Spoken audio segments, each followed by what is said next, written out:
নমস্কার, আপনারা দেখছেন ওঙ্কার বাংলা। আপনাদের সঙ্গে রয়েছে আমি সৌমি। নজর রাখবো গুরুত্বপূর্ণ খবরের দিকে। বাংলায় নতুন সরকার আসার পর 20 জুন পশ্চিমবঙ্গ দিবস পালন করার সিদ্ধান্ত নেওয়া হয়েছে। সেই মতো শনিবার সল্টলেক রাজ্য বিজেপি কার্যালয়ে সাড়ম্বরে পালিত হলো পশ্চিমবঙ্গ দিবস। কেন্দ্রীয় মন্ত্রী সুকান্ত মজুমদার ডক্টর শ্যামাপ্রসাদ মুখার্জির প্রতিকৃতিতে মাল্যদান করে শ্রদ্ধা জ্ঞাপন করেন। 1957 সালের 20 জুন বাংলা ভাগের প্রেক্ষাপটে পশ্চিমবঙ্গ রাজ্যের সৃষ্টির ইতিহাসকে স্মরণ করে এই আয়োজন করা হয়।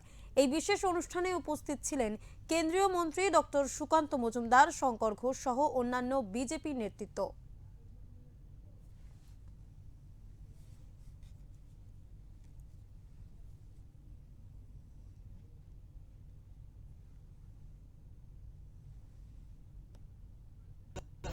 যে 1905 সালে বঙ্গভঙ্গ রোধ করবার ক্ষেত্রে সমস্ত বাঙালি একত্রিতভাবে যখন রাস্তায় নেমেছিল, সেই বাঙালিদেরই একটি অংশ, যাদেরকে আমরা বলছি হিন্দু বাঙালি, তাদেরকে কোন পরিস্থিতিতে দাঁড়িয়ে হিন্দু বাঙালিদের হোমল্যান্ড চাইতে হয়েছিল, যার দরুন শ্যামাপ্রসাদ মুখোপাধ্যায় তাকে শ্রদ্ধা জ্ঞাপন করে সেই সময়কার 58 জন যারা আইনসভায় হিন্দু বাঙালিদের পৃথক অবস্থানকে আইনসঙ্গত করেছিল, তাদেরকে সম্মান জানিয়ে আমি শুধু এটুকু চাই যে পশ্চিমবঙ্গ দিবস রাজ্যে সরকারিভাবে পালন করাটা এটা আমাদের কাছে গর্বের, এটা আমাদের কাছে গৌরবের।